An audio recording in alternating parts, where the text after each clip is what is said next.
Hola a todas las personas que nos siguen en este canal.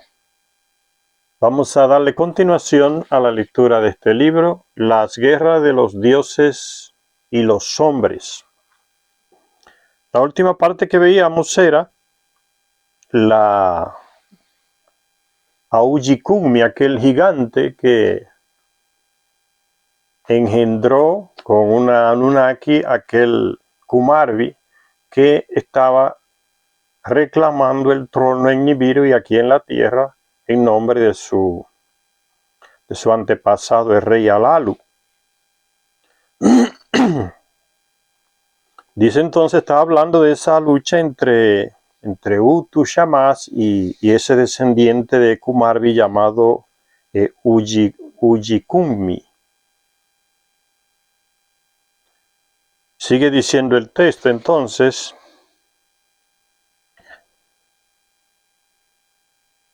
El niño, refiriéndose a Ullikunmi, que cuando era niño fue escondido para que los enemigos de Kumarbi no lo descubrieran, o sea, los seguidores de Utu Shamas, los dioses, compañeros de él, no lo descubrieran, que ese niño fue escondido hasta que ya se hizo grande y un sobrino de Utu Shamas lo descubrió volando en una de sus naves aéreas, miró hacia abajo y descubrió a ese inmenso personaje, Ullikunmi, y salió corriendo a avisarle a Utu Shamas que el vengador de Kumarbi estaba vivo, ya había aparecido, entonces que había que destruirlo. Entonces ese es el niño que fue escondido hasta que creció y se convirtió en el vengador de Kumarbi en la lucha por el trono aquí en la tierra y en Nibiru también. La lucha de poderes entre los llamados dioses. Dice el texto, el niño estuvo oculto durante mucho tiempo, pero un día, mientras crecía, alcanzando proporciones gigantescas, lo vio Utu Shamas, sobrino de Teshub, con el que estaba luchando Kumarbi y perdió la batalla y murió. Utu Shamas lo vio mientras recorría los cielos en su nave espacial, su nave aérea. Utu acudió presto a la morada de Teshub, presto, rápido, para informarle de la aparición del Vengador, o sea, el que va a vengar a Kumarbi, que era su padre. Aparición del Vengador, eso es una constante entre los Anunnaki, ¿no?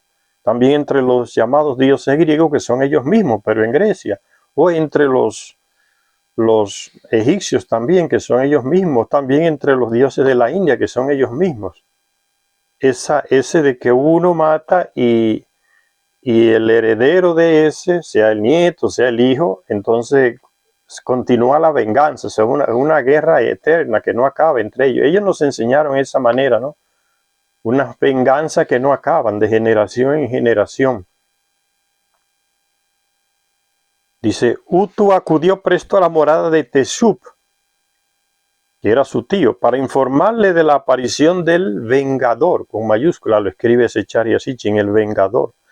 Después de darle a Utu algo de comer y de beber para que se calmara, parece que Utu le entró un desespero, ¿no? Porque ese Vengador había aparecido. Después de darle a Utu algo de comer y de beber para que se calmara, Teshub le instó diciéndole, monta en tu carro, o sea, su nave aérea, y asciende a los cielos, y no pierdas de vista a Ullikunmi. O sea, vuelve otra vez donde lo viste en tu nave aérea y mantente allá vigilándolo, no lo pierdas de vista. Después subió a la montaña de la visión para contemplar por sí mismo, la montaña de la visión, o sea, el lugar alto desde donde se conseguía divisar a Ullikunmi, la montaña de la visión, desde ahí se ve. Entonces Teshub envía a Utu a que se mantenga en su nave aérea vigilando a Ullikunmi, que está debajo, y él mismo sube a una montaña y de esa montaña consigue ver a Ullikunmi, la montaña de la visión. para contemplar por sí mismo al dios de la piedra, Ujikumi, le dicen el dios de la piedra, no sé por qué, quizá referencia a algún tipo de arma que usaba. Vio al aterrador dios de la piedra y golpeó su puño con ira. Consciente de que no había más alternativa que la batalla, Teshub preparó su carro de combate. Son naves aéreas. El texto hitita le llama por su nombre sumerio a este carro de combate, Iduga. ¿Por qué le llama con el nombre sumerio a este carro de combate? Porque el original de estas historias comenzó en Sumeria, entre los Anunnakis, que se lo contaron a los sumerios. Es ahí donde inició todo, por eso el nombre sumerio. Se le llama a la nave con el nombre sumerio. Es como una nave que aparece por aquí, en lugar de decirle con el nombre en español, le decimos con el mismo nombre que tiene en inglés, porque fue allá que la hicieron. Es una nave de ellos, estadounidense o de Inglaterra, ¿no? Donde se habla el inglés. Es la misma situación. Teshub preparó su carro de combate. El texto hitita le llama por su nombre sumerio a este carro de combate, Iduga, que significa el pesado jinete que fluye. No es nada de animal, ni de caballo, ni nada, ¿no? Se refiere a naves aéreas. Las instrucciones para el equipamiento del carro celeste, para las cuales el texto hitita empleó básicamente la terminología original sumeria, merecen una cita.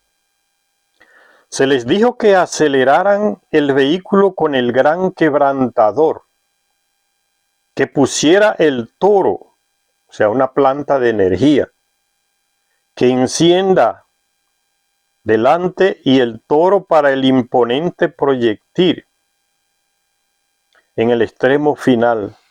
Una nave aérea con proyectiles.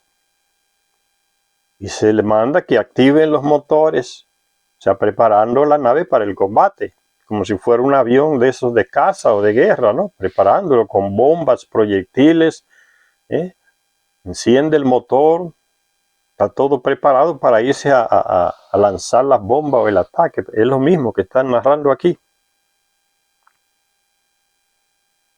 Se les dijo que aceleraran el vehículo con el gran quebrantador, que pusieran el toro, o sea, la planta de energía que enciende delante, y el toro para el imponente proyectil en el extremo final, que instalaran el dispositivo de radar o navegación, lo que muestra el camino. Es pura tecnología, señores. Ahora ya se tienen algunas tecnologías así, radares, proyectiles, misiles.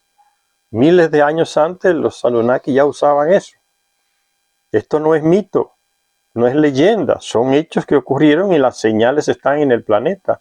Lugares quemados por los ataques que ellos hacían con sus naves, con sus armas atómicas, nucleares, de plasma. ¿Cómo es posible que los europeos y estadounidenses le llamen a estas cosas mitología simplemente para desinformar? Tienen todos estos libros, tienen todo este material, por eso es que se empeñan tanto esos grandes imperios y países que tienen el dominio, Estados Unidos, Alemania, que lo tuvo, Francia, Inglaterra, en ir a Oriente, a esos lugares y aquí a América, a robar material arqueológico, porque hay mucha sabiduría, mucha información que ellos necesitan, sobre todo en el aspecto militar. Y para desinformar dicen, no, que esas son leyendas y mitologías. Entonces desinforman de esa manera y mucha gente cae en el engaño de creer que son mitología, ¿no? Porque comienzan un monte de libros, una cantidad de películas filmadas, precisamente para desinformar y presentar diseños en internet, para desinformar, para que la gente no se interese en serio por esas cosas.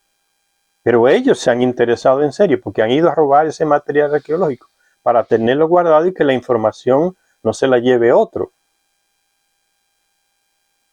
Ya dijimos que la información da poder, ¿no? Que tiene mayor información, tiene más poder. Eso se llama el servicio de inteligencia, es básico en una institución que tiene poder o que quiere conquistar poder. sea un país, sea un gobierno, sea una institución. La información, ¿quién controla la información? Entonces, preparando la nave, lo que muestra el camino, o sea, el radar de navegación, en la parte delantera, que activaran los instrumentos con las piedras, o sea, minerales de poderosa energía, y que armaran después el vehículo con el atronador de tormenta, eso es una arma, cargándolo con no menos de 800 piedras de fuego, son proyectiles. El gran quebrantador, dice el texto, el gran quebrantador del brillante jinete principal, que lo lubriquen con aceite y lo levanten. El toro que enciende, que lo pongan entre los cuernos. El toro que es un imponente proyectil de la cola, que lo chapen de oro. El que muestra el camino de la parte de delante, que se introduzca y se gire, como cuando usted introduce una pieza y la gira para que encaje. Todos esos detalles los está dando el texto antiguo. El que muestra el camino de la parte de delante, que se introduzca y se gire, previsto con poderosas piedras en su interior, que saquen el atronador de tormentas, que lanza rocas a 90 estadios. Señores, es lo que está pasando en Ucrania. Proyectiles que llegan a kilómetros. Más de 500, 600, hasta miles de kilómetros son lanzados proyectiles y dan en el blanco exactamente, usando los radares. ¿Ve? Muy actual estos libros, señores, no es mitología.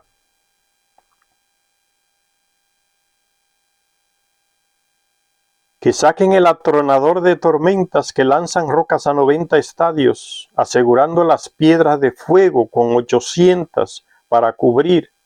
El relámpago que centellea aterradoramente, que lo saquen de su cámara de almacenaje, que se saque el margida y se prepare. Un avión, una nave lanzadora de misiles, exactamente como se hace hoy, se prepara, se le da el mantenimiento, se aceitan las piezas para que no le caiga óxido, se encienden los motores, se prepara el radar, se encaja la pieza que va, el radar, para detectar dónde está el objetivo, todas las medidas. Es lo mismo que está pasando hoy. Y entendemos estos textos mucho mejor que 3 o 4 siglos atrás, porque ya tenemos ese tipo de tecnología, o parecida. Sigue diciendo Zecharia Sitchin, desde los cielos, de entre las nubes, el dios de la tormenta, que es Teshub, puso su rostro sobre el dios de la piedra, que es Ujikumi, el adversario. Puso su rostro, o sea, lo observó. Puso su rostro sobre el dios de la piedra. Tras unos ataques iniciales infructuosos, Teshub lo ataca con las armas que le prepararon, pero no dieron resultado. Parece que las armas que tenía Ujikumi, la defensa que tenía frente a esas armas que se usaron era eficiente. Ustedes no han visto hoy ya en que se usa en Israel, en Estados Unidos, que produce esas armas, ¿no? Inglaterra, el escudo de hierro, dicen.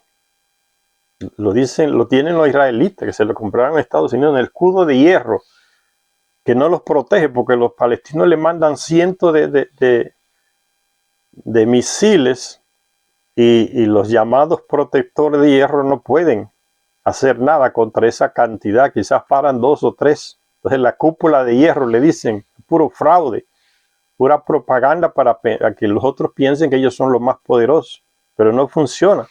Entonces aquí Teshub usa eso mismo y no funciona frente a las armas que tiene Ujikumi. Entonces llega otro hermano de Teshub, que es Ninurta, un gran guerrero también, donde el mismo bando de los Anunnaki, y ese también participa en la batalla para vencer a Ujikumi. Dice, desde los cielos, de entre las nubes, el dios de la tormenta, Teshub, puso su rostro sobre el dios de la piedra. Tras unos ataques iniciales infructuosos, Ahora entra en escena el hermano de Teshub. Ninurta, el hermano de Teshub, que también se le decía Adad a Teshub, se unió a las batallas, pero el dios de la piedra seguía indemne, llevando los combates hasta las puertas de Cumilla, la ciudad del dios de la tormenta. Los hizo recular. El poder de fuego de Ujikumi es más fuerte que el de estos otros dos Anunnaki, de Ninurta y de su hermano Teshub. Entonces los va empujando a ellos y llega hasta la puerta de la ciudad donde reinaba Teshub, como le había mandado su padre Kumarbi. Llega hasta la ciudad de Cumilla, barre con todo, y después entonces vete al espacio, a Nibiru, a reclamar el trono. El hombre va en el camino. Dice que llegó a las puertas de la ciudad ya. ¿Y qué pasaba en Cumilla? La ciudad del dios de la tormenta, o sea, de Teshub. En Cumilla, Ebat, la esposa de Teshub, seguía los informes de la batalla en una cámara interior de la casa del dios. Estaba trancada en una cámara, como diríamos hoy, en un búnker, escondida, porque las armas podían destruir. No eran bombitas pequeñas, son proyectiles que pueden penetrar. Entonces estaba en la cámara interior, como un búnker. Hoy, cuando se hacen los búnkers para esconderse de los ataques nucleares o atómicos. Ebat, la esposa de Teshub, seguía los informes de la batalla en una cámara interior de la casa del dios, lo que los terrestres le llaman de templo. Pero los proyectiles de Ujikumi, ven, las armas que tenía Ujikumi eran más efectivas, obligaron a Ebat a dejar la casa. Y ya no pudo seguir oyendo los mensajes de los dioses, las comunicaciones que tenía con los otros dioses compañeros de su esposo, Teshub, que informaban cómo iba la batalla. Porque ya el hombre llegó ahí a la misma ciudad y atacó Ujikumi.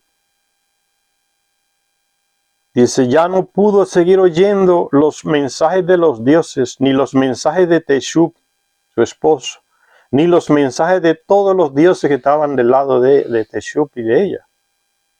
Se cortó la comunicación. Ella dio orden a su mensajero para que se pusiera el calzado veloz en los pies, ¿ven? Zapatos, pero no zapaticos, no se imaginen un zapato, imagínense en algún instrumento que se coloca en los pies, y es capaz de ayudar a la persona que se coloque ese aparato en los pies a alzar el vuelo. Hoy ya se han inventado varios de ese tipo de aparatos que son como botas grandes, pero tienen hélices, y hay varios de esos tipos de modelos en internet, lo pueden encontrar, ¿no? Parecen como si fueran zapatos voladores, pero tienen hélices y el tipo lo va controlando y se eleva y vuela kilómetros a una gran velocidad. Entonces ya hay varios de ese tipo de cosas. Por eso podemos entender cuando habla aquí de zapatos que lo hacen volar, calzados veloces en los pies. Esa tecnología que ellos la crean ellos, los Anunnaki, existe hoy. Entonces, cuando ustedes ven imágenes de Hermes en Grecia o en Roma, esas culturas, o entre los mismos sumerios a Horus, con zapatos que lo hacen desplazarse en el aire, pues te está hablando de eso. Instrumentos o aparatos que colocados en los pies podían hacer que la persona alce el vuelo. Entonces ya no es nada extraño. No está hablando de cosas que no conozcamos. Calzados veloces en los pies, que era la única manera de salir de la situación. No había posibilidad de salir con una nave. El tipo ya estaba atacando la ciudad. Salir una nave en ese momento puede ser que hubiese sido derribada. Entonces usa otro tipo de transporte, ¿no? Dice calzados voladores. Son más discretos. Entonces ella le ordena a su mensajero para que se pusiera el calzado veloz en los pies y fuera al lugar donde los dioses estaban reunidos. Usted ve la foto de Hermes en Grecia, que parece que tiene como unas botas con alas, significa que ese aparato que tiene en los pies lo podía hacer elevar en el aire. Eso es lo que significan los zapatos alados de Hermes en Grecia o de Horus en Egipto. En varios diseños o pinturas aparecen, pueden buscarlo en internet. Esos llamados dioses son ellos. Dice, y fuera al lugar donde los dioses estaban reunidos en asamblea, para que le trajera noticias de la batalla, pues temía que el dios de la piedra, que es Ujikumi, haya dado muerte a su marido, el noble príncipe Teshup. Pero Teshup no había muerto. Se negó a seguir los consejos de su asistente, que le sugería que se ocultara en alguna región montañosa. ¿Ve? Cuando Utu, que descubre al gigante Ujikumi desde arriba y llega desesperado, ahogándose, como diríamos hoy, donde su tío Teshup, decirle, el vengador ya está aquí. Dice que tuvieron, como dijo la lectura, no hubo que darle comida y bebida para que se calmara, estaba demasiado agitado por el miedo, el terror. El tipo es poderoso, ¿ve? Llegó hasta a la misma ciudad de Teshup y atacó ahí, a tal punto que la mujer de Teshup en un búnker ya no podía comunicarse con su esposo, ni enterarse de lo que pasaba en la batalla, ni tomar una nave como ellos tenían para elevarse, podía ser derrubada. Entonces usa ese método. Colócate al mensajero, ¿no? Colócate las botas que te hacen elevar y ve a donde están los dioses reunidos allá, los compañeros o apoyadores de Teshup, a buscar información de su esposo. Pero Teshup no había muerto, se negó a seguir los consejos de su asistente, que le sugería que se ocultara en alguna región montañosa. Y Teshup no le hizo caso, diciéndole, si hago eso y voy y me oculto en lugar de seguir luchando, si hago eso no habrá rey en el cielo.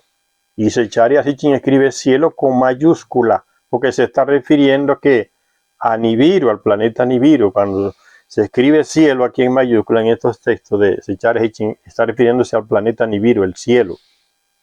Cuando se escribe con minúscula se está refiriéndose al espacio aquí en el planeta Tierra. La nave está en el cielo con minúscula, pues está en el espacio del planeta aquí. Ahora, cielo con mayúscula es Nibiru. Dice, Teshup le responde a su consejero que le aconseja que se esconda en alguna montaña, porque el tipo viene arrasando, Ujikumi. Y él le responde, no, pues si yo hago eso, no habrá rey en el cielo. O sea, el tipo va a tomar el poder en Nibiru también. No habrá rey en el cielo. Entonces decidieron ambos acudir a Ea o Enki, uno de los grandes Anunnaki que reside en el sur de África, por ahí, esos son sus dominios, en el Apsu. Entonces decidieron acudir ambos a Ea o Enki en el Apsu, en busca de un consejo, de un oráculo, dice aquí Zecharia Sitchin. Es como en busca de ¿qué hacemos? Darnos alguna idea frente al poderosísimo Ujikumi que ya entró en nuestra propia ciudad. Y ellos estaban en peligro porque Kumarbi le había dicho a Ujikumi que destruya a todos esos dioses, ese bando de dioses, que son el bando contrario a los de él, lo que pertenecía. Y Enki le da un consejo. Dice, entonces decidieron ambos, Teshup y su servidor, visitar a Ea en el Apsu, allá en África, en busca de un oráculo, o sea, de un consejo, una idea, qué hacer, según las antiguas tablillas con las palabras del destino. Al saber que Kumarbi había engendrado un monstruo que estaba fuera de control, Ea o Enki fue a Enlil, el otro jefe, para advertirle del peligro. Entonces son como tres bandos, ven, los que siguen, herederos de ese primer rey que vino a morir aquí, que vino aquí y aterrizó, Alalu, contrario a Anu y su clan, el grupo de Enlil, hijo de Anu, heredero legal del trono, y el grupo de Enki, que normalmente es contrario al grupo de Lila, que sean medio hermanos, pero ahora se unen los dos, porque frente a este tercero, que es del grupo de Alalu, pueden perder todo el poder, los dos hermanastros. Entonces Enki le da la orientación. Al saber que Kumarbi había engendrado un monstruo, le llama un monstruo al tipo, que estaba fuera de control, Ea o Enki fue a Enlil para advertirle del peligro, diciendo, Ujikunmi va a bloquear el cielo, con mayúsculas, o sea, va a bloquear la salida o el espaciopuerto con las naves que viajan a Nibiru, va a bloquear el cielo, no va a haber contacto con Nibiru, no va a aislar aquí en la tierra, y aislándolo lo destruye. Va a bloquear el cielo y las sagradas casas de los dioses, nos va a destruir a todos. Se convocó a la asamblea de los grandes Anunnaki, los más antiguos, los más viejos entre ellos, sin soluciones que aportar. Ea o Enki aún tuvo una idea: sacar cierto cortador de metal de antaño, los tiempos de antaño, del depósito sellado de los cortadores de piedra. Esos son instrumentos que Enki mismo los diseñó cuando llegó aquí a procurar oro. Diseñó instrumentos cuando fue enviado al Apsu, al África, a encargarse de la extracción de oro. El tipo diseñó maquinarias, diríamos mejor, más que instrumentos, maquinarias perforadoras, es lo que se aplicaría hoy el lenguaje, perforadoras y trituradoras, las diseñó y las envió a Nibiru, los diseños, y allá se las construyeron y las trajeron. Con esa maquinaria es que él estaba entrando en la profundidad de las minas de oro en el África. A esos aparatos, a esas maquinarias se refiere él.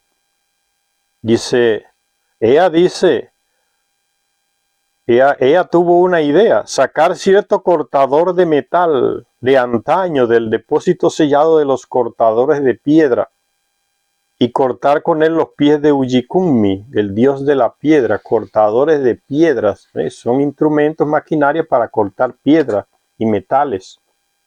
Así consiguieron inmovilizar al dios de la piedra, Ujikunmi, y cuando los dioses se enteraron de esto, del grupo de Teshub, vinieron al lugar de la asamblea. Recuérdense que los que están con Ujikunmi son los llamados Ijiji, que también son Anunnaki, pero que se mantenían en las plataformas orbitando la Tierra y no se le había dado un dominio aquí en la superficie, no tenían dónde quedarse. Entonces vivían todo el tiempo allá, estaban ya cansados. Son los que se rebelan, son la gente de Kumarbi, son la gente de Ujikunmi, o sea, guerra entre ellos. Así consiguieron inmovilizar al dios de la piedra, y cuando los dioses se enteraron de esto, o sea, ese grupo de Teshub, de Enki, de Enlil, se pusieron a gritar contra Ujikunmi, ya lo habían capturado. Teshub, lleno de coraje, saltó sobre su carro y se llevó al dios de la piedra, Ujikunmi, al mar. Saltó a la nave, entró en la nave de Ujikunmi y se lo llevó al mar, dice.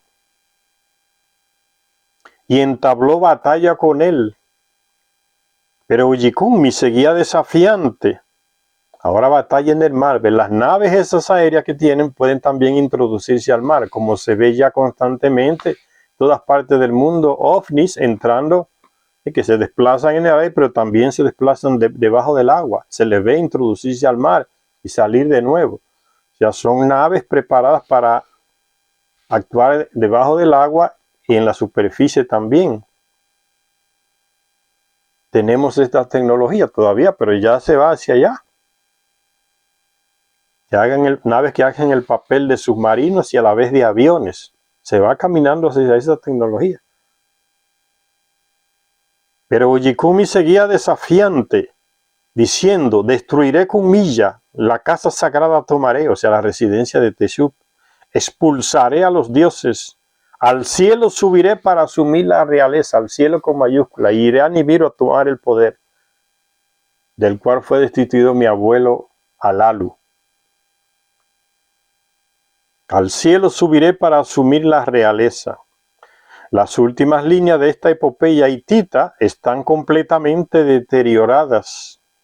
Pero ¿podemos dudar acaso de que lo que nos cuentan no es otra cosa que el relato escrito en sánscrito, ¿ve?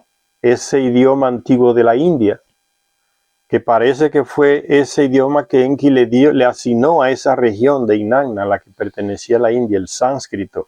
Y actualmente hay miles y miles de documentos en ese idioma que no han podido traducirse, en parte porque los europeos y estadounidenses no se los han podido robar para llevárselos allá y traducirlo y tomar la sabiduría o las informaciones que hay en esos documentos. La India los tiene. Por eso no le hacen caso y se lo dejan a la India que se arregle, porque no se lo han podido llevar para traducir los sellos. Hay pocos que se han traducido, Ramayana, Mahabharata, los Vedas, pero hay mucho material que todavía está en sánscrito escrito y no se ha traducido. ¿Qué dicen? No sabemos. Tiene que ser una inmensidad de conocimiento en esos documentos que están custodiados por el gobierno de la India, propiedad de la India. Dice Secharya Sitchin, las últimas líneas de esta epopeya hitita donde se relatan estos hechos están completamente deterioradas, pero ¿podemos dudar acaso de que lo que nos cuentan no es otra cosa que el relato sánscrito de la batalla final entre Indra y el demonio Vritra?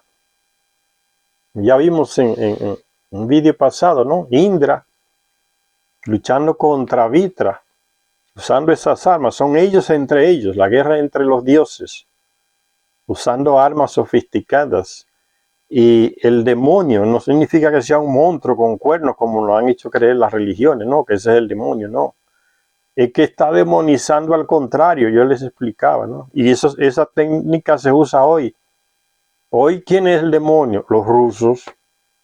Porque quien controla los medios aquí en toda esta región de América y casi del mundo es Estados Unidos, y canales europeos controlan el mundo a nivel de noticias.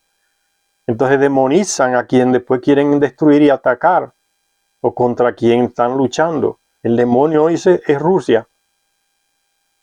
Y eso lo creen los que se dejan engañar por los medios de comunicación afines a Estados Unidos, a Europa. El demonio son los rusos, ellos son los malos.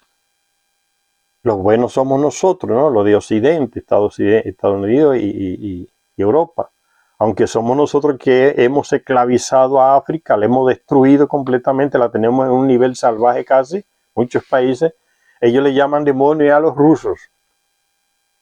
¿Por qué? Porque son sus enemigos, le están quitando el poder. El poder de Estados Unidos y de Europa está destronándose, desbaratándose por el poder que tiene Rusia y China.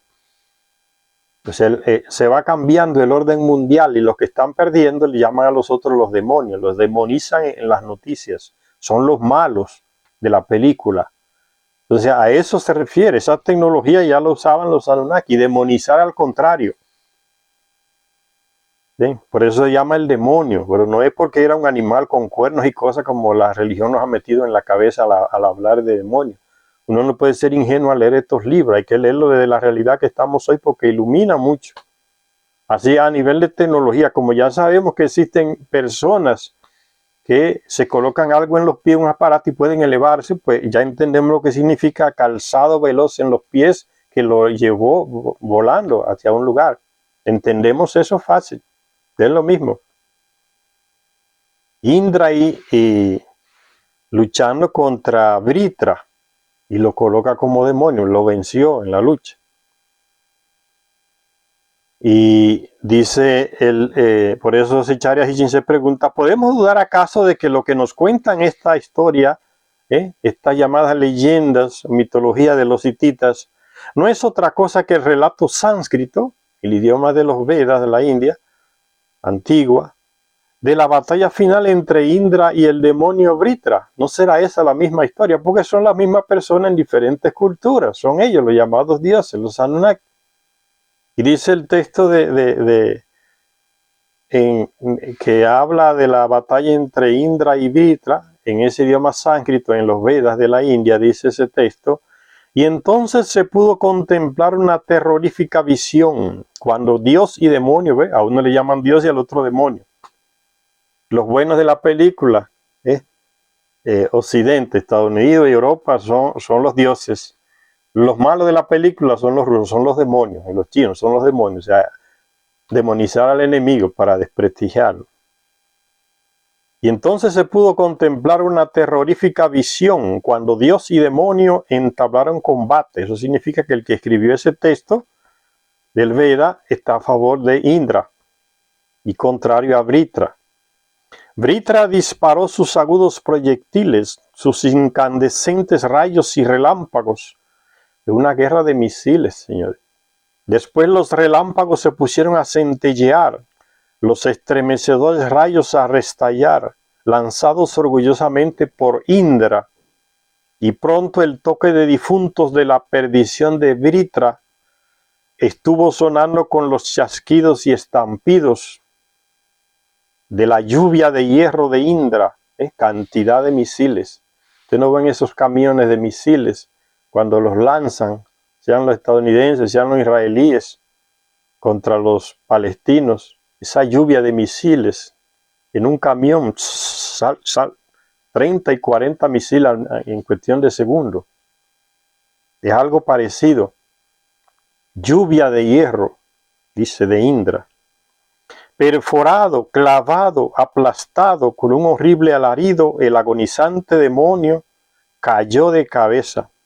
Eso es lo que quieren hacer Estados Unidos y Europa con Rusia. Que caiga de cabeza, destruida, para ellos sentir que ganaron la guerra. Pero la están perdiendo. Y el nuevo orden llegando. Y ellos desesperados porque las armas de Rusia ni se comparan con las que tienen. Rusia está luchando con 30 y tantos países de la OTAN, señor, y él los está venciendo. Abran los ojos. 30 y tantos países de la OTAN contra Rusia, usando el territorio de Ucrania y el material humano de Ucrania. Mira qué guerra tan cruel. ¿Hasta dónde llegó el ser humano copiando las guerras de los Anunnaki? Usar a otros pueblos para ellos hacer la guerra contra un enemigo.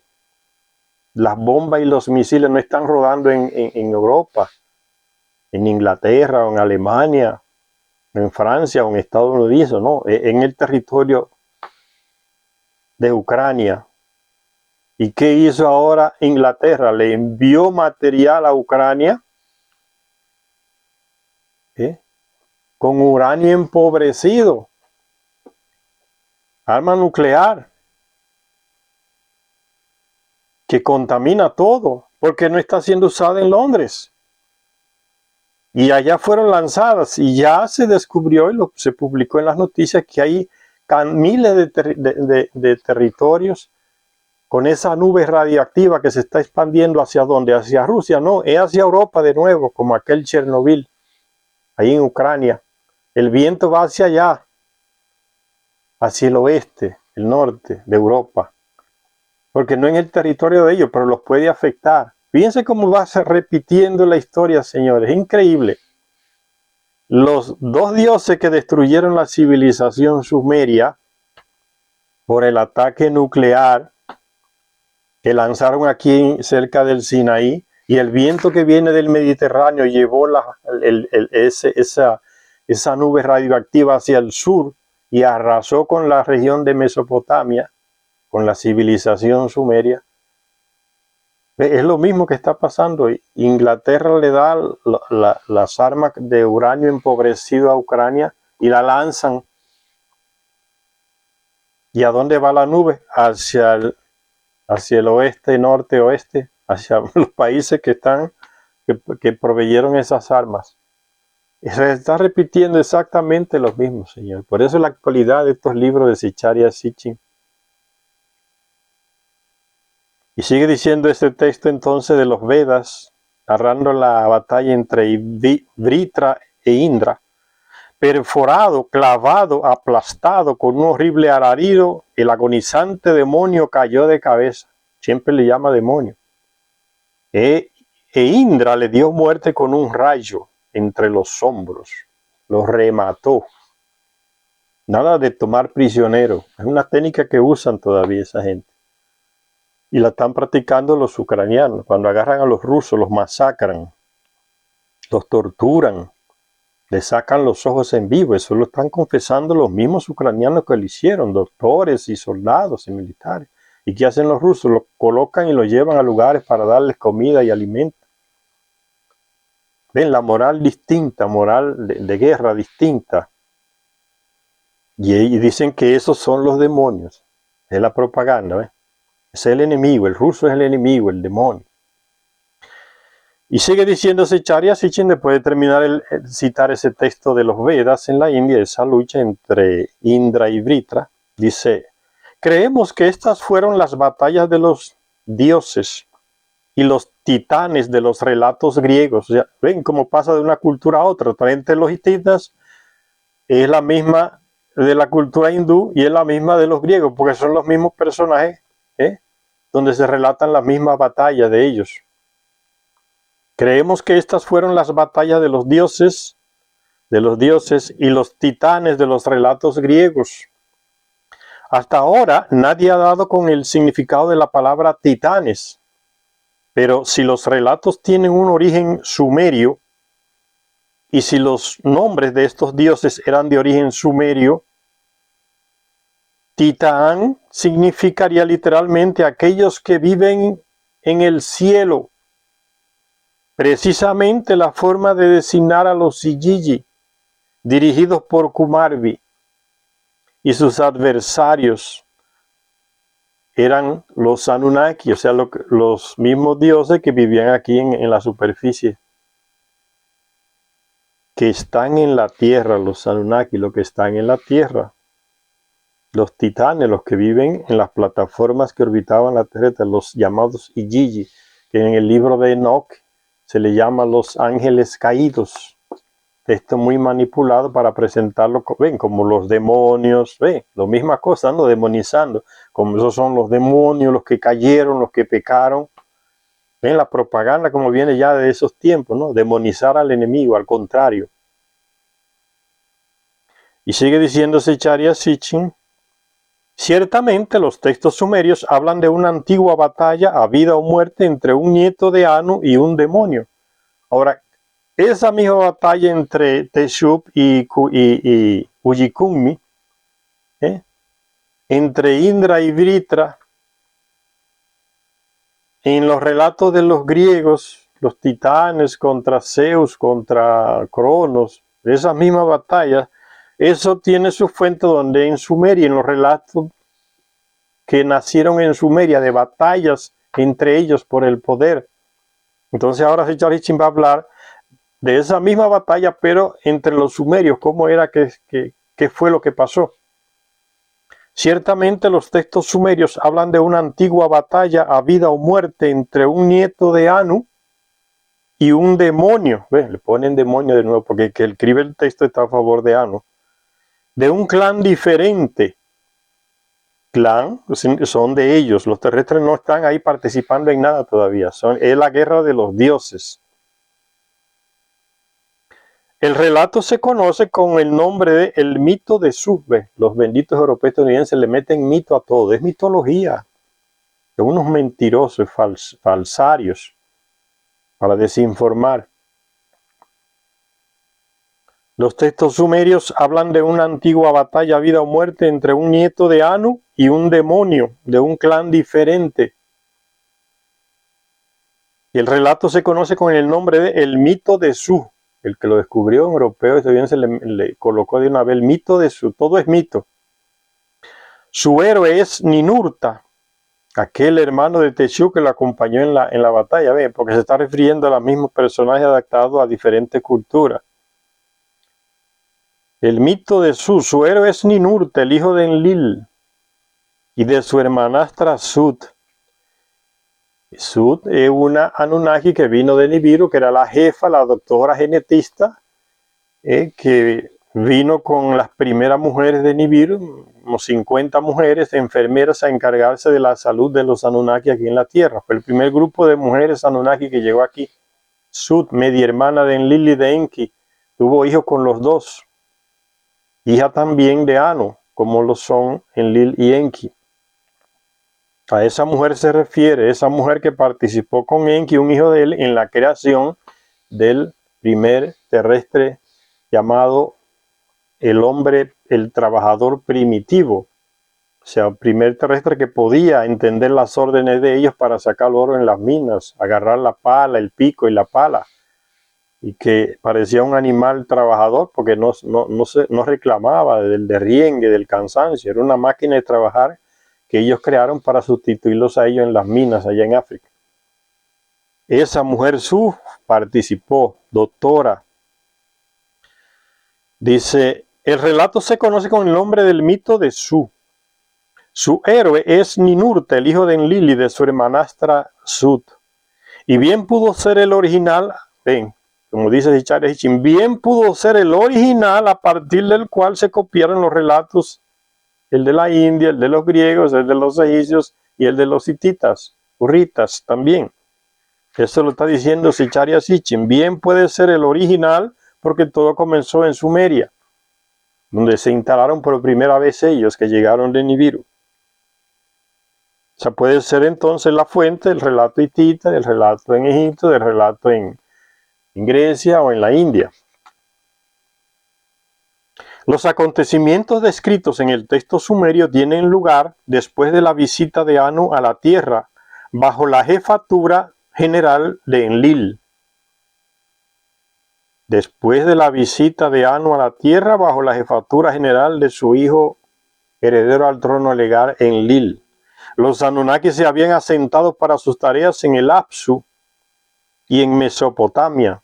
Enki fue enviado al Apsu a encargarse de la extracción de oro y Enlil, el comandante en jefe, se quedó ahí en lo que es la región de Mesopotamia, hoy Irak y Kuwait, esa región ahí, y ahí levantó varias ciudades, instaló todo su material logístico, creó un espacio puerto en toda esa región ahí, tenía sus centros de control, los instrumentos necesarios para controlar los viajes hacia Nibiru, los viajes de ida y vuelta, las rutas espaciales, las coordenadas. Él se encargó de desarrollar esa región. Entonces Enki fue desplazado de ahí, enviado al Apsu a encargarse del oro. Después de la visita de Anu a la tierra, bajo la jefatura general de Enlil, porque Anu había llegado aquí y dividió. Enki, tú te vas al Apsu, que él no quería eso. Enlil se queda aquí, en Mesopotamia, controlando todo como comandante en jefe de esta misión nuestra aquí en la tierra, y yo seguiré mandando en Nibiru como rey. Después de eso vinieron los problemas. Eso es lo que está diciendo aquí. Tienen lugar esos acontecimientos ahora en Sumeria, después de la visita de Anu a la tierra, bajo la jefatura general de Enlil. Los Anunnaki se habían asentado para sus tareas en el Apsu, África, y en Mesopotamia. El mineral se extraía y se transportaba para después fundirlo y refinarlo. Luego, desde el activo espacio puerto de Sipar, ahí en Mesopotamia, la lanzadera llevaba los metales preciosos a las estaciones orbitales, operadas por ¿quiénes? Por los Igigi. Entonces, si los Igigi controlan la extracción de oro aquí, invaden toda esa región de Mesopotamia, por eso que Teshub dice, pero si yo no lucho con este tipo, el reino del cielo va a desaparecer, o sea, lo va a tomar, porque va a controlar todo aquí y va a reclamar el trono en Nibiru, o me dan el poder o no llega oro. Y se completa el desastre del agujero en la atmósfera que había en Nibiru, que era esencial el envío de oro, asegurarlo.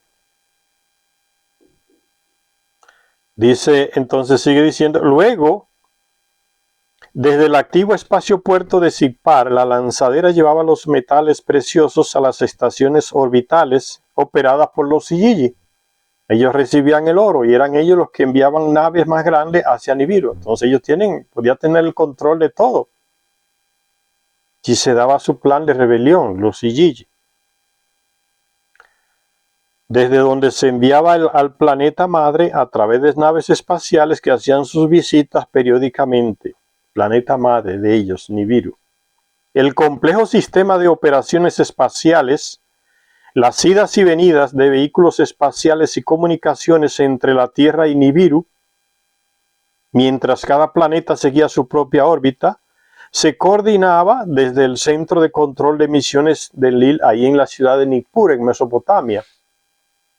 Las comunicaciones con Nibiru, tanto de naves como a nivel de comunicaciones de radio y todo eso, estaba ahí en una de las ciudades en Nippur, donde vivía Enlil. Ahí estaba el centro de control de la misión. El que controlaba eso ahí también tenía el control sobre lo que iba y venía hacia Nibiru. Era un centro estratégico. Es como decir hoy el centro de la NASA en Estados Unidos. Quien va y invade y controla ese centro, controla la ida y la venida de las naves al espacio. Algo parecido para que entiendan, ¿no? El Centro Control de Misiones de Enlil en Nippur, en la ciudad de Nippur. Allí encima de una plataforma elevada estaba la sala Dirga, la zona más prohibida, el santo de los santos, como se dice en la Biblia. O sea, una zona restringida, diríamos hoy, donde estaban instaladas las vitales cartas de navegación del centro de control, vitales cartas de navegación celeste, los mapas celestes para dirigirse y saber coordenadas, dirigir las naves en el espacio. Navegación celeste, cartas de navegación celestes y los paneles de datos orbitales, las tablillas de los destinos se llamaba. De todo está como condensado en como lo que hoy llamamos discos duros, para controlar todo ese engranaje de ida y venida hacia Nibiru, el control de las naves, las rutas espaciales, las coordenadas espaciales. Cuando usted va al espacio no puede ir así como loco, tiene que tener coordenadas. ¿Cómo se va a acoplar este satélite, esta nave que enviamos con la estación espacial que está girando? Eso supone mucha matemática, mucha astronomía, y todo ese conocimiento puede estar condensado en discos duros. Son necesarios, indispensables para el desplazamiento hacia el espacio. Las tablillas de los destinos se le dice en sumerio. Y fue en esta cámara sagrada donde consiguió acceder un dios llamado Su. En el texto sumerio se le dice Ansu, haciéndose con las vitales tablillas, ¿ve? Y con ello poniendo en sus manos el destino de los Anunnaki, de la Tierra y de la misma Nibiru.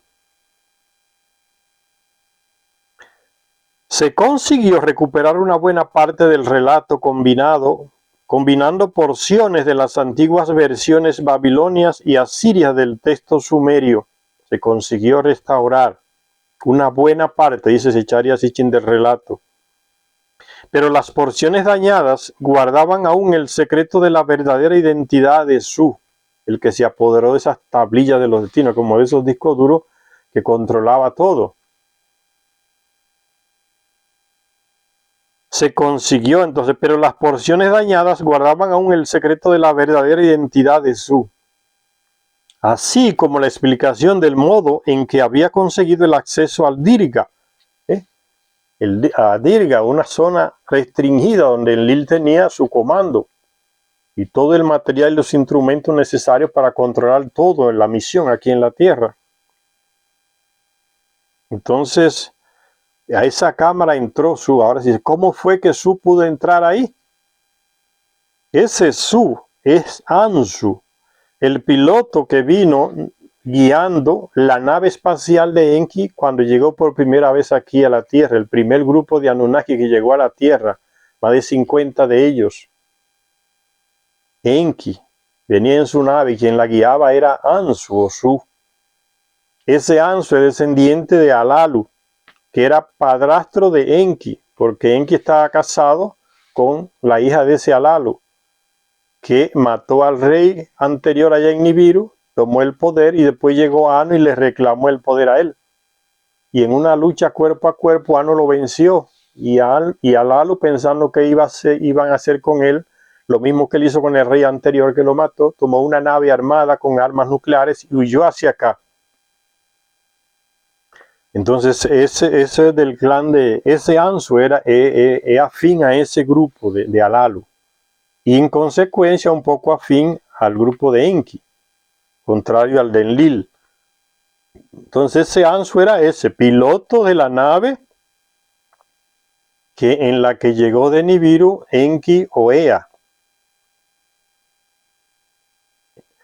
Dice, se consiguió, pero las porciones dañadas guardaban aún el secreto de la verdadera identidad de ese Su o Ansu, así como la explicación del modo en que había conseguido el acceso al Dirga. Ansu estaba con los Igigi, era comandante de los Igigi que orbitaban la Tierra. ¿Cómo es que él llegó y consiguió entrar a ese lugar tan restringido donde Enlil vivía y tenía todo su aparataje ahí, sus instrumentos para controlar la misión? Y sigue diciendo entonces, que tuvo acceso al Dirga, el local secreto, la parte secreta de esa donde vivía Enlil, como un cuarto secreto donde están todas las cosas esenciales para la misión, el Dirga. Fue en 1979 cuando dos expertos salieron con la respuesta al reconstruir el comienzo del antiguo relato gracias a una tablilla encontrada en la colección babilónica de la Universidad de Yale.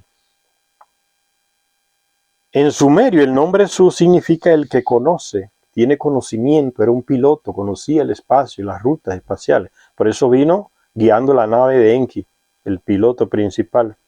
El que conoce significaba su nombre. Un experto en cierto conocimiento. Varias referencias al malvado héroe de este relato como Ansu, el Ansu, el que conoce los cielos. Sugieren una relación con el programa espacial que enlazaba la Tierra con Nibiru.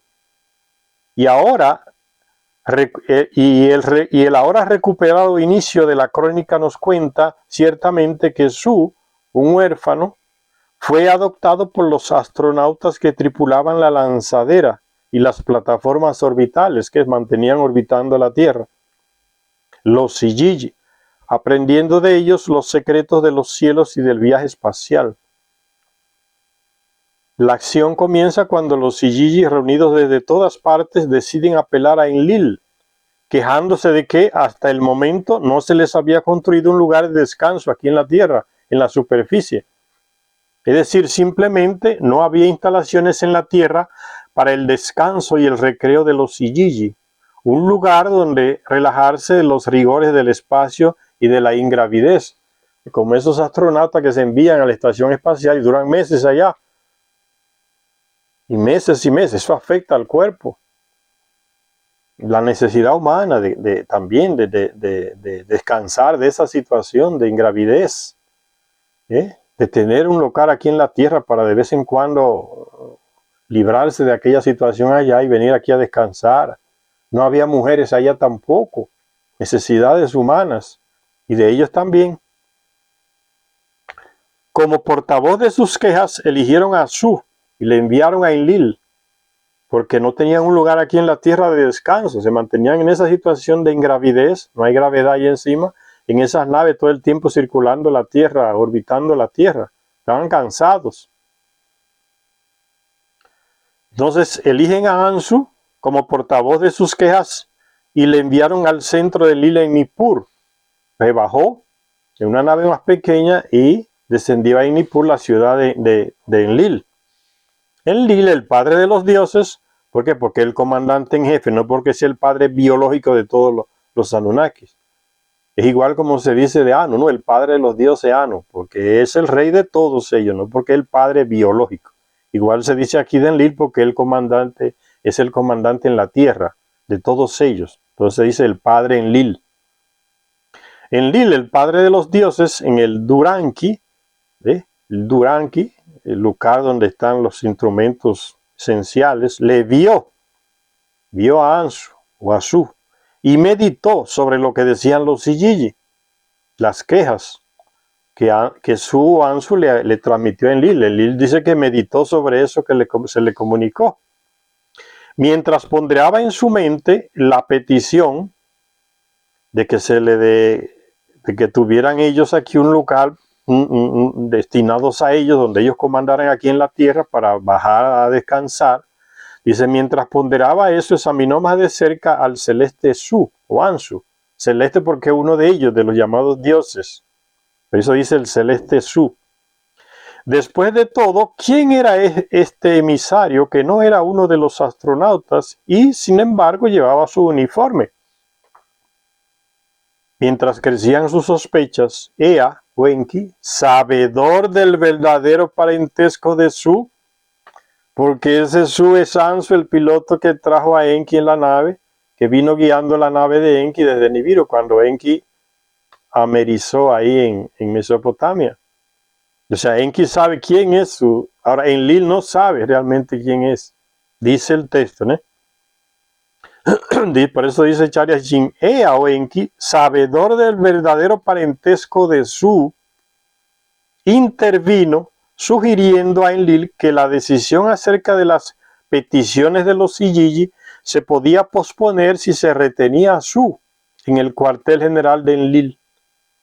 Déjale, dice que Enki o Ea le dijo a Enlil, déjale entrar a tu servicio.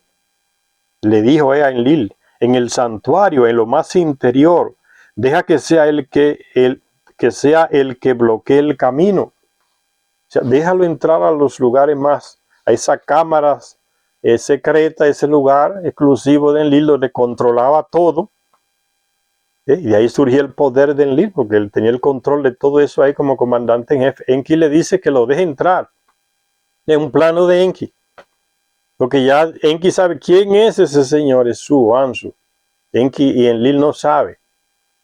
Entonces es un plano de Enki que en el fondo iría a que Ansu y los Igigi recuperaran el poder y con eso Enki también asumía el poder y destronaba a Enlil. Es un plano del manastro contra el manastro. Por eso dice Charya Sitchin, Ea, sabedor del verdadero parentesco de Su, le dice a Enlil que lo deje entrar a los lugares ahí, que lo retenga ahí en Nippur con él, en el centro de misiones, y que le dé la confianza de entrar a tanto esos instrumentos esenciales, la tabla de los destinos, que lo deje ahí, y que teniéndolo ahí, eso hará que los Igigi que están orbitando tenga que esperar más tiempo hasta que Ansu regrese a darle la respuesta de Enlil. Es la técnica que usa Enki. A lo que dijo Ea, el dios Enlil consintió. En el santuario, Su ocupó su posición. La entrada de la cámara Enlil le asignó. Podía entrar al lugar secreto donde estaban las tablas de los destinos, que la tenía controlada todo, la misión. Y así fue como con la connivencia de Ea, un dios rival de Enlil, su medio hermano, un descendiente secreto de Alalu, descendiente secreto, no, ya le dije, no, Ansu era descendiente secreto de Alalu, no sea contrario a Anu y a Enlil. Pero como Ea o Enki era hijastro de Alalu, entonces era más amigo de Ansu. Por eso Ansu viene como su piloto de allá de Nibiru con él. Entonces, eso es un clan queriendo sabotear al otro para quitarle el poder.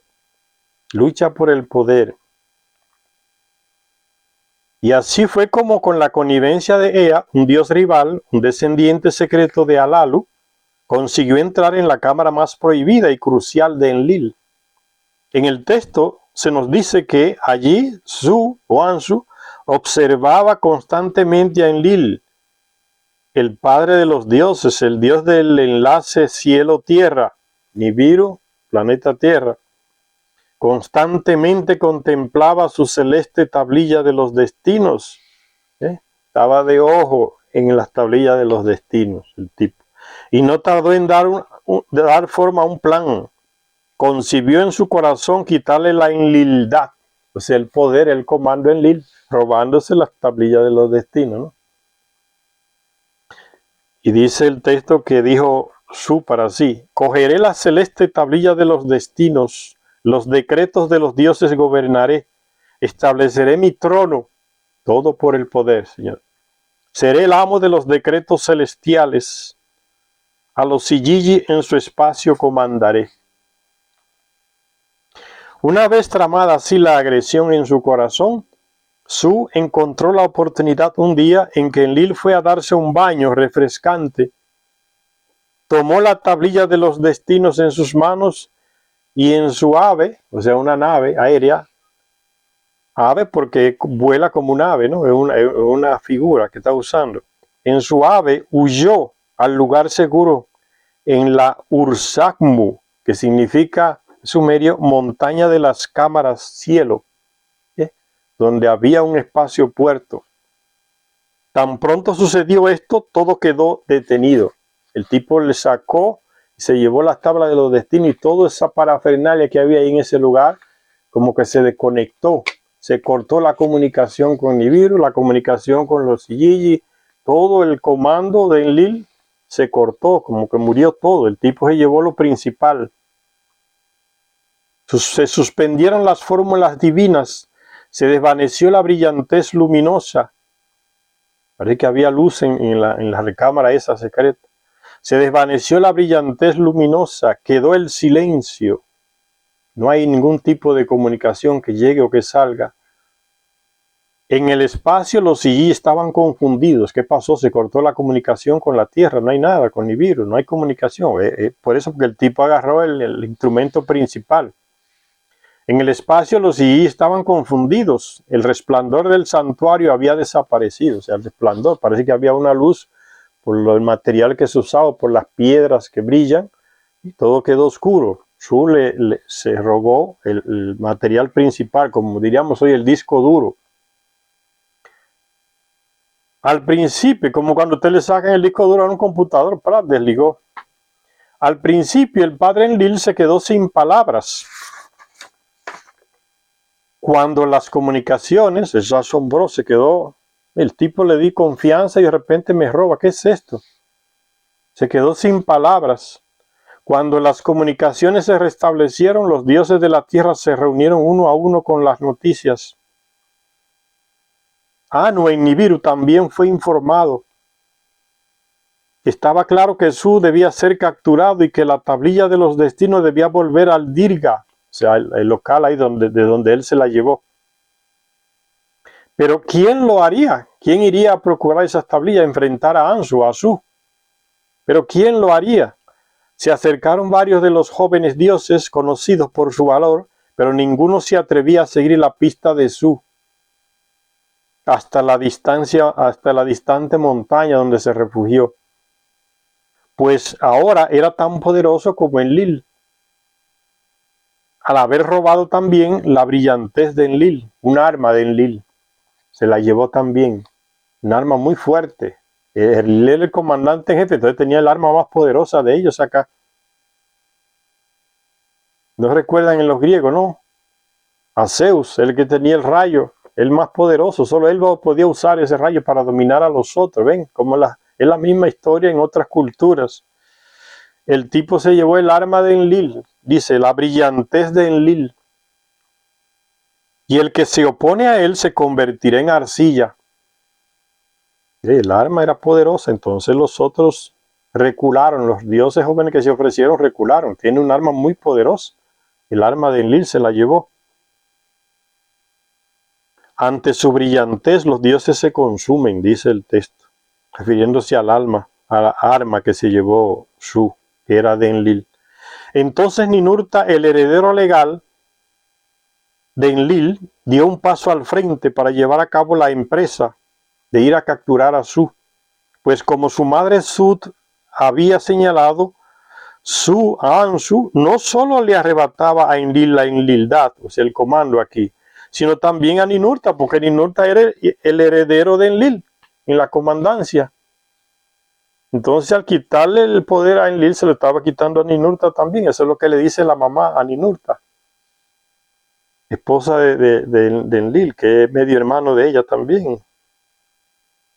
Entonces la mujer le explica a Ninurta. Fue ella la que le aconsejó que atacara a Su en su escondite montañoso, también con el arma de la brillantez, o sea, otra arma que también era parecida a la de Enlil. Pero que lo hiciera si conseguía acercarse a Su, oculto tras una pantalla de polvo. Para conseguir esto, ella le prestó a Ninurta sus propios 7 torbellinos que levantan el polvo. Son 7 naves pequeñas que levantan una polvareda enorme como una tormenta de arena y ciega al que viene en la nave. Con su coraje para la batalla afianzado, Ninurta se encaminó al monte Axi, la montaña en que nos encontramos en los relatos de Kumarbi, donde enganchó a su carro las 7 armas, los torbellinos que levantan el polvo, y partió en busca de Su, para entablar un terrorífico combate, una fiera batalla. Su y Ninurta se encontraron en la ladera de la montaña. Cuando Su lo percibió, estalló en furia. Con su brillantez, con el arma, con su brillantez hizo que la montaña brillara como con la luz del día. Esa tecnología no la tenemos hoy, señores. Puede ser plasma. Iluminar una montaña, un valle entero con un arma de esas. Hizo que la montaña brillara como con la luz del día. Soltó los rayos en su furia. Sin poder identificar a su agresor debido a la tormenta de polvo, Su le gritó a Ninurta: me he apropiado de toda autoridad. Los decretos de los dioses los dirijo yo ahora. ¿Quién eres tú que vienes a luchar conmigo? Explícate. Pero Ninurta prosiguió su agresivo avance contra Su, diciendo que había sido designado por el mismo Anu para detenerlo y devolver la tablilla de los destinos. Al oír esto, Su cortó su brillantez y el rostro de la montaña se cubrió de oscuridad, o sea, como que desligó, apagó su arma.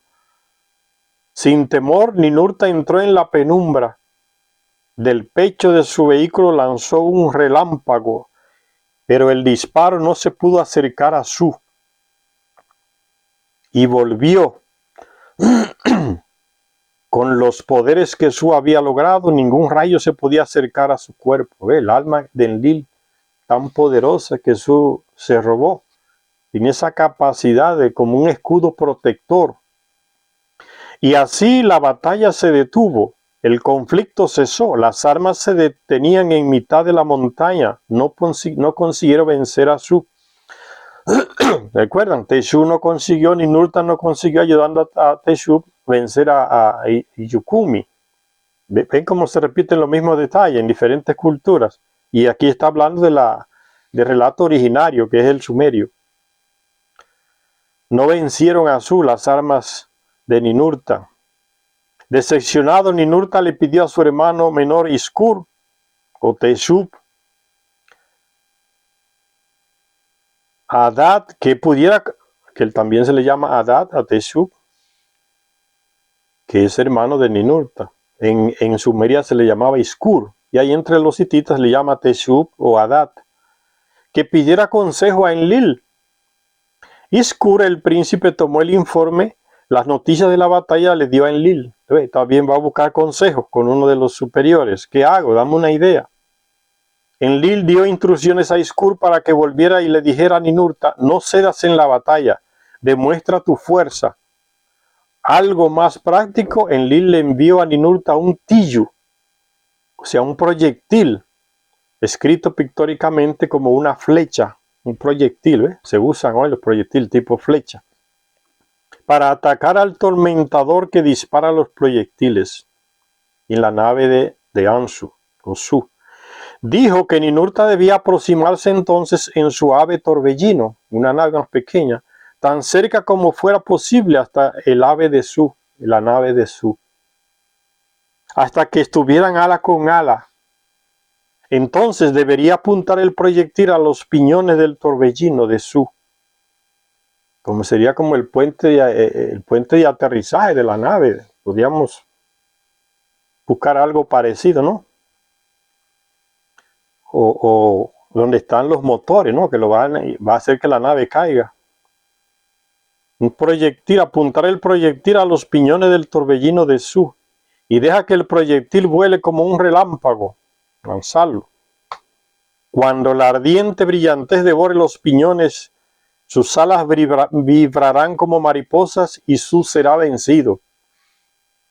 Las escenas de la batalla final se perdieron en todas las tablillas, pero sabemos que en el combate participó más de un torbellino, fíjese Charia Sitchin.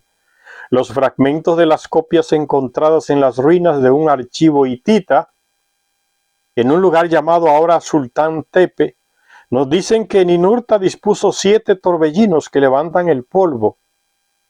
Armó su carro con 11 vientos y atacó a Su tal como le sugirió su padre Enlil. La tierra tembló, se oscureció se oscureció, los cielos se hicieron negros, los piñones de Su se vencieron, y Su fue capturado y llevado ante Enlil, en Nippur. La tablilla de los destinos se reinstaló donde tenía que estar. El señorío entró de nuevo en el Ecur. Las fórmulas divinas fueron devueltas. Su fue juzgado por un tribunal de guerra compuesto por los 7 grandes Anunnaki. 7 grandes eran 7 Anunnaki que se elegían para que formaran como un jury popular, diríamos hoy. Les llamaban a 7 de ellos, sobre todo los principales, los jefes, los más ancianos, y se formaba ese jury popular para juzgar a uno de ellos que había cometido algún error o algún fallo y merecía una condena, como en el caso aquí de Su. Ellos nunca hacían esas reuniones para reunirse cuando eran cuestiones de terrestres, que nos ven siempre menores. Esas reuniones entre ellos, los 7 que juzgan, aunque hay datos de que algunas veces se reunieron para resolver cuestiones de terrestres que ya estaban mezcladas con Anunnaki, como en el caso de Horus en Egipto. Se reunió la asamblea de los 7 y ya Horus se ha mezclado con terrestres. Aquí eso es lo que significa los 7 que juzgan. No es que existían como consejo, sino que es un jury popular que se elige, se seleccionan a varias personas, dependiendo de la situación que se presenta, y se le convierte como en ese jury que dé un veredicto sobre esa situación que se les presenta, para que juzguen. Entonces sigue diciendo, Su fue juzgado por un tribunal de guerra compuesto por los 7 grandes Anunnaki. Se le encontró culpable y fue sentenciado a muerte. Ninurta, el que le había vencido, le cortó la garganta. Mira cómo lo mató. Muchas representaciones se han encontrado en donde se muestra la escena del juicio en la cual Su, debido a su relación con los astronautas Igigi, que estaban orbitando la Tierra, se le puede representar como con alas entonces, porque va vestido como un ave, Su, representando a los Igigi que vuelan y que están allá como astronautas. Eso significa la representación como si fuera un ave con plumas. Entonces se representa a Su siendo muerto por Ninurta en su relación con los astronautas Igigi, como que va vestido como un ave. Un antiquísimo relieve encontrado en el centro de Mesopotamia ilustra la ejecución de Su. Aquí se ve a Su, que pertenecía a aquellos, a los Igigi, que observan y ven como un demonio, lo demonizaron, con un ojo extra en la frente. A esta pintura se refiere, como si tuviera un ojo en la frente y plumas, como un ave, porque representaba a los astronautas que vuelan, están orbitando la Tierra. Eso significan las aves. Y las aves también representan a las naves. Vamos a parar por aquí, señores. En la próxima lectura continuamos con este libro tan actual, Las guerras de los dioses y los hombres. Gracias a todas y a todas los que nos ven en este canal. Soy Jorge Quevedo.